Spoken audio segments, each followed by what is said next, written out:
Türkmen studenti Türkiýede janyna kas edip aradan çykdy. İstanbulda bir türkmen studenti öz janyna kas etdi. Çeşmemizin habaryna görä 23 ýaşly Ýazdyrdyýew 27 fevralda İstanbulyň Maltepe etrawyna aradan çykdy.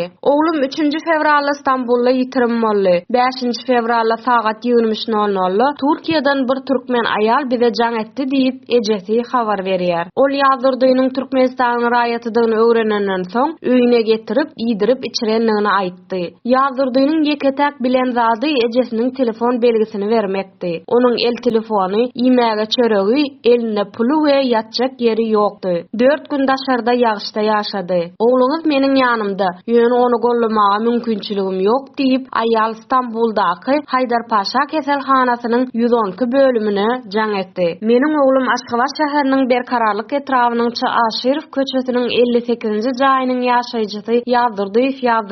1998-nji ýylyň 12-nji dekabryna doglan. Sizden haýyşym, Allahyň haky üçin oglumy İstanbul şäherinden öz ýurdumyza dolanmak üçin kömek bermeňizi haýyş edýärin we oglumyň saglygyny we maddi ýagdaýyny özüm çekip boýnuma alýaryn diýip Ýazdyrdynyň ejesi Türkmenistanyň Daşary işler ministrliginiň ornwasaryna ýazan ardasyna görkezýär. 21 fevralda Ýazdyrdynyň ejesi Türkmenistanyň Daşary işler ministrliginiň ornwasaryndan ardasynyň kabul edilenine barada jogap aldy. 23 fevralda Ýazdyrdynyň saglygynyň yaramazlaşmagy sebäpli ejesi ikinji kez ýüz tutdy.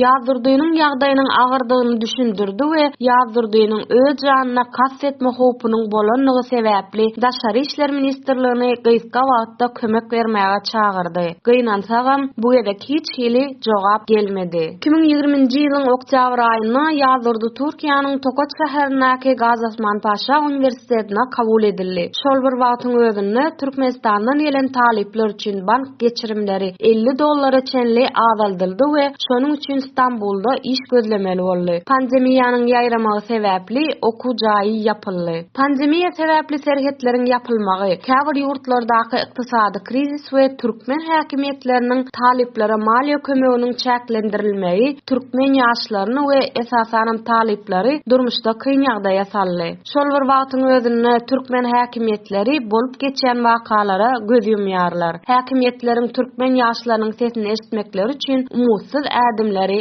ädilýär. Insan hukuklaryny goraýjy aktivistler daşary ýurtly türkmen ýaşlarynyň ýagdaýyny görkezmek üçin türkmen häkimetlerine ýüz tutmaga tynanyşdylar. Ýazdyrdynyň jesedi İstanbuldaky Ýeni Bosna morguna äkidildi. Şu gün öýlen türkmen deňduşlary we aktivistleri Ýazdyrdynyň jesedini Kilyos gonomçylygyna jaýlarlar. Daşary ýurtlardaky raýatlaryna hemişe kömek edýän beýlek ýurtlaryň diplomatlarynyň tapawutlylykda türkmen konsullugy jesedi öýüne iýermek ýa-da iň bolmanda jaýlanyş çäresini geçirmekde hiç hili kömek etmedi.